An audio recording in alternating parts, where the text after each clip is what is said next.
Hi everybody, and welcome again to another episode of the Tacoma Cyclist. Today we're going to be doing a slightly different video. As you can see, we've got 4 panels up here. And what we're going to be doing today is actually looking at hill climbing and how to do maybe a mid-length hill, not a full long mountain climb, and certainly not a short little punchy hill, but something that falls into the middle, something that you're going to see a lot of times in road races anyway, which is a good 5 to 10 minute climb.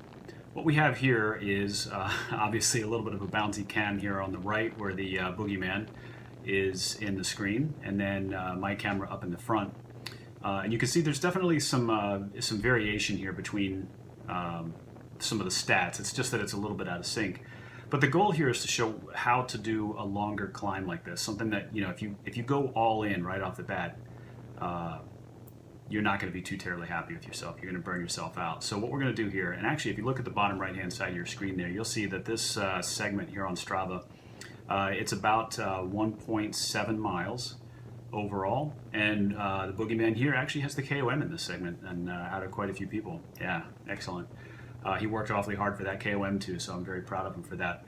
What you can see here is, now my FTP is about 260, and the Boogeyman's is probably in the 150 to 160 range right now, which, if you take into consideration our weight, is actually not too bad. I weigh in about 69 kilograms, and he weighs in at about 35 kilograms.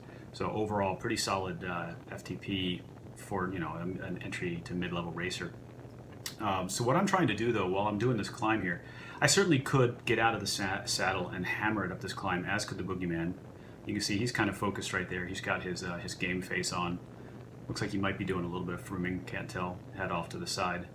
But what we're really trying to do is maintain a pretty good cadence here overall, make sure we've got the right gearing. Actually, this guy on the left, the guy in the white truck, slowed down to tell us that we were doing a great job. It's always nice to have that, especially since here in just a second you're going to see not this car, but the car that passes immediately following passes just a little bit too close, kind of a jerk. Has plenty of room to pass, decides to almost sideswipe us here. In any case, no big deal. But what we're trying to do on these climbs is not go all out right off the bat. We're trying to pace ourselves. Now the trick with that is, the problem with that is when you get into a race scenario or when you're riding along, I think the Boogeyman can agree, especially if somebody is along with you and they take right off, the tendency is to want to jump right in there and take off as well. And when you do that, you burn yourself out way too quickly. Now you look at my power right here, I'm sitting around 300 to 350, and that's really where I'm trying to target, even going up the hills, even going down the hills, particularly going down the hills. You'll find real quickly that the quickest way to lose speed, the quickest way to lose momentum on a climb, is to give it all you got up the hill and then not save anything for the downhills, and then what you wind up doing is slowing down, and that makes a big difference, does it, Boogeyman? Yep. You wind up slowing down or coasting down the hills, and you're doing 15, 16 miles an hour down the hill, when you could be putting out 300 watts down the hill and actually going 25 to 30 miles an hour going down a slight hill. And there's some uphills here, there's some downhills here. There's some peaks on this that hit around 13% on this climb, and then for the most part it hangs out here in the 2 to 3 range, and then pops up there to 6 or 7 for a little while. It actually goes downhill for a short period of time and flattens out, and then kicks right back up and ends at a nice 10% segment overall. But again, what you'll notice is that in both cases the cadence here is relatively high. The Boogeyman's cadence is actually really high there. I'm kind of wondering what's reporting, because it doesn't really match up with what I'm seeing on his legs. So every once in a while we get some errors on the reading there. We're using Stages power meters in both of our cases here, and the numbers that you see in both cases are correct. So what you see on the Boogeyman's screen is are his stats, and what you see on my screen are my stats. So again, as we're going up these hills, you'll notice that the cadence, we're trying to keep the cadence relatively consistent. And there are a couple points, like right here, you'll notice that my speed dips, or my power dips off a little bit, but we have flattened out and started going downhill. Again, I'm doing my best here to not let go of that power. And of course you can see the Boogeyman is doing his best to not let go of my wheel. He's just right on me there. There's no letting go. And that's perfectly fine. There's nothing wrong with that. Take every advantage you can get. But again, look at his cadence, look at my cadence here, look at his power, look at my power. We're doing our best to keep our powers up in the range of maybe 120% of our FTP, which we can easily sustain that for 5 to 10 minutes. If you pushed it much longer than that, you might find yourself getting into debt.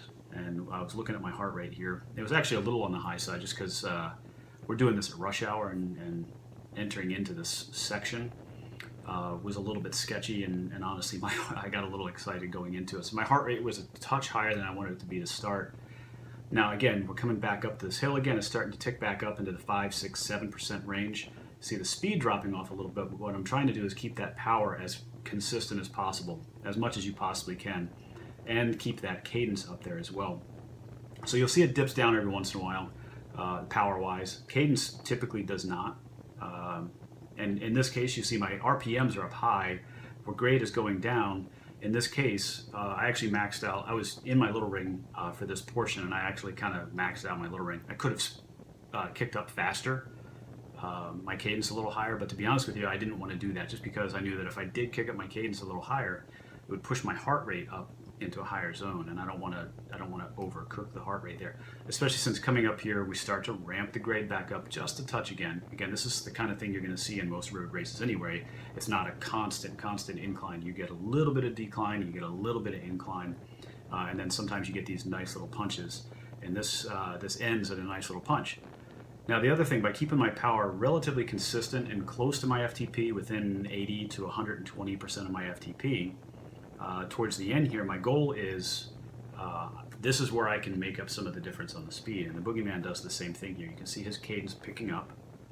I can only imagine the things that are going through the Boogeyman's head at this point. It's, you've been pushing really hard for 5 solid minutes. RPMs are high, the heart rate's high, the power's high. And again, as this grade starts to pick up a little bit, and it picks up, I think, up to around 10% here at the end, you definitely feel it. You really start getting into that into the hurl zone where you're about to blow chunks. Feel that's about right? Just about ready to blow chunks right there? Yeah. So yeah, as we start kicking this up, you're going to notice the idea is, again, I keep my cadence high. I'm in my little ring. Now when he took the KOM and I was with him on that one, we actually stayed in the big ring on that just because we knew we wanted to keep that speed up. But you can see as we start ramping up towards the top here, we got 7, 8, 10, 9%, 10% grades, but I still want to be able to push my maximum to the top here. So I go ahead and take it up to about 2 times my FTP, maybe almost 3 times, or 2.5 times my FTP. Same thing with the Boogeyman, he really kicks it up there. Power drops off just at the end because we're like, thank God, we're done. So, again, that's our little summary on how to do some good climbing over a longer stretch, and I hope it helps. Thanks a lot for visiting, and be sure to subscribe and share this with your friends. Thanks.